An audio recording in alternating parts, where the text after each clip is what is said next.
Holmes gets answers. The house where Mr. Holder lived was made of white stone and rather big. A wide road led to the house, and on the right side there was a small path leading from the road to the kitchen door. The other small path led to the stables. It was winter, and white deep snow covered the big garden. Holmes walked slowly all round the house again and again, and then he went down the small kitchen path and through the garden to the back of the house. He walked so long that Mr. Holder and I went into the dining room and waited for him by the fire. We were sitting there in silence when the door opened and a young lady came in. She was not very tall, slim, with dark hair and dark eyes. I don't think I have ever seen such a pale, white face. Her lips were colorless too, and her eyes were red with crying. She didn't look at me, but came up to her uncle. "Have you told them to free Arthur, Dad?" No, Mary. The police... But I'm sure she has done nothing. I know it, and I know you'll be sorry for it. Why is he silent then, if he didn't steal the barrels? Who knows? But I saw him with the coronet in his hand. Oh, but perhaps he just wanted to look at it. It is so terrible to think of our dear Arthur in prison. Not until they find the barrels. I have brought a gentleman from London to look more deeply into the case. This gentleman? She asked, looking at me. No, his friend. He wanted us to leave him alone.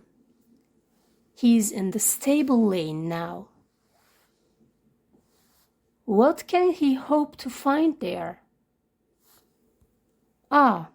This, I think, is he.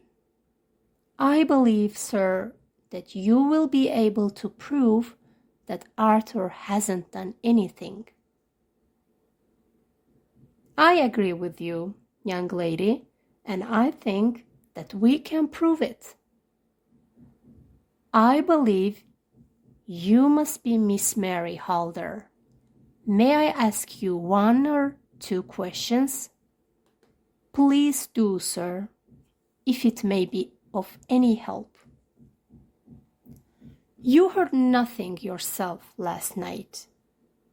Nothing, until my uncle here began to speak loudly.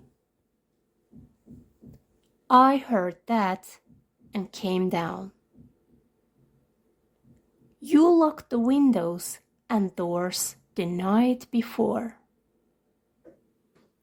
Did you lock all the windows? Yes. Were they all locked in the morning? Yes. You have a girl servant who has a sweetheart. I think that you told your uncle last night that she went to see him? Yes, and she was the girl who waited in the sitting room and who could hear Uncle's story about the coronet. I see. You think that perhaps she went out to tell her sweetheart, and that the two had a plan. But what is the good of all these theories? Cried the banker. When I told you that I saw Arthur with the coronet in his hands. Wait a little, Mr. Holder. We must come back to that. About this girl, Miss Holder. You saw her return by the kitchen door? Yes, when I went to see if the door was locked for the night, I saw her. I saw the man too. Do you know him? Oh yes, he's the greengrocer who brings our vegetables. His name is Francis Prosper. He stood, said Holmes, to the left of the door up the path. Yes, he did. And he's a man with a wooden leg.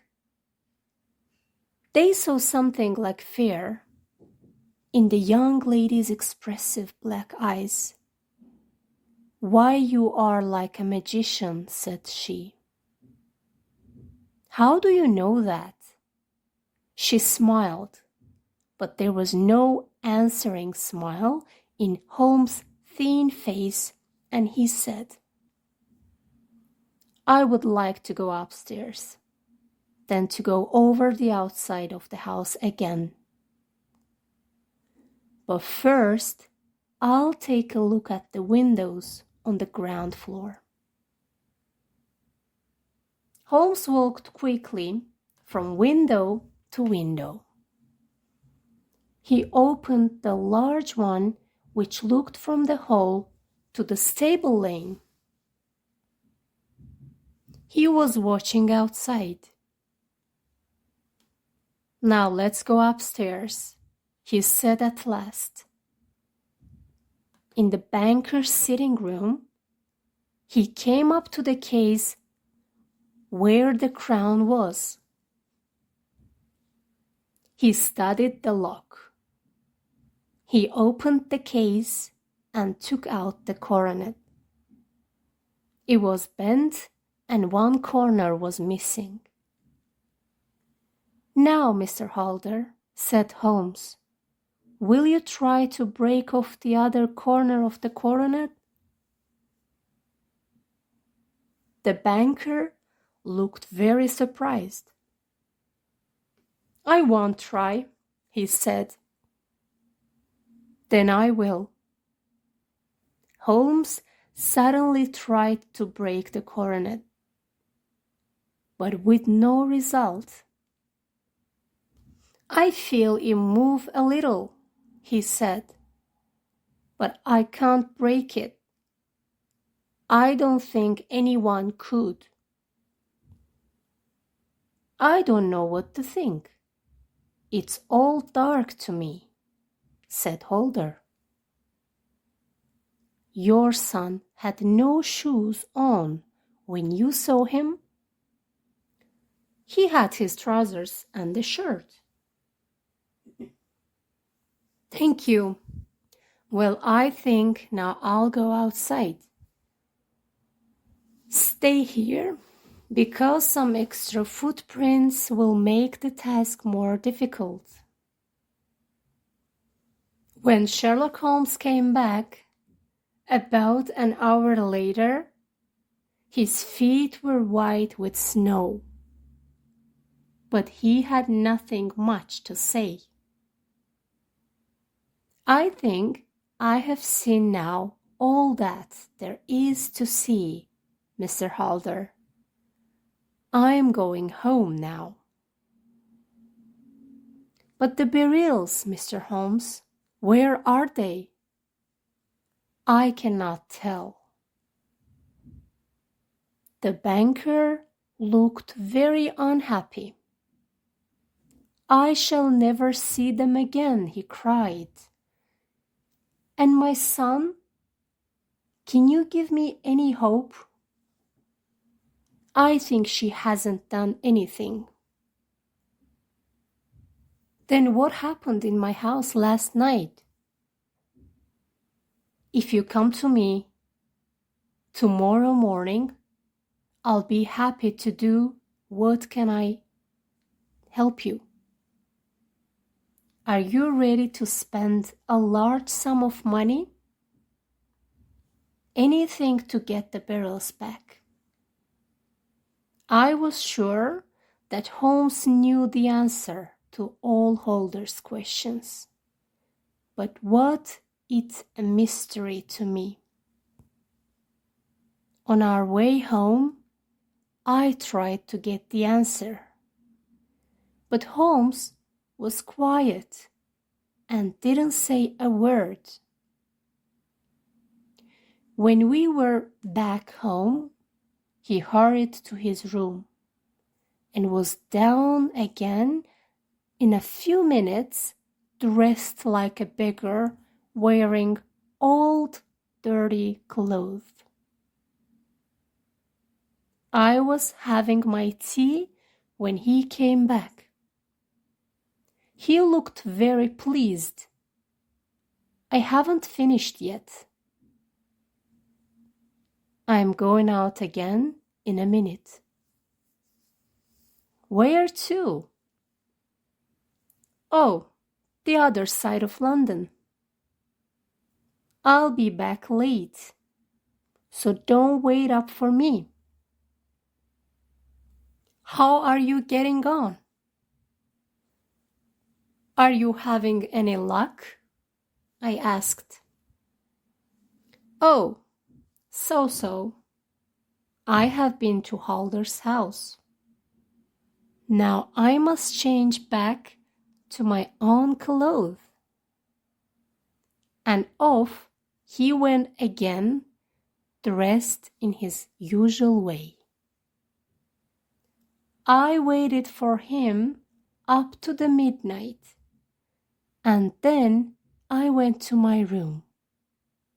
In the morning, when I came down for breakfast in the morning, there he was with a cup of coffee in one hand and the newspaper in the other. He was quite fresh and pleased.